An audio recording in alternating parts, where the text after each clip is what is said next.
Hi, it's HardReset. Today I'll show you how to stop the overheating on HP Compaq 17.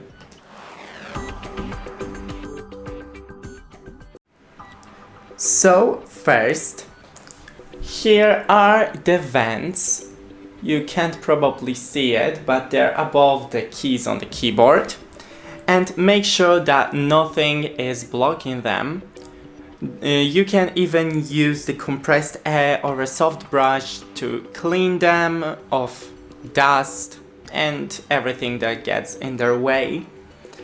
Then you can buy a cooling pad and put your laptop on it. But if you don't have a cooling pad, make sure that your laptop stands on something solid, not like a blanket or cushions, because it may cause your laptop to overheat because of the bad air ventilation. Close all the apps that you're not currently using, all the tabs on the browser, because many people just have thousands of tabs open but only use a couple of them. So yeah, close them, and that's pretty much it. Don't forget to leave a like and see you in the next one.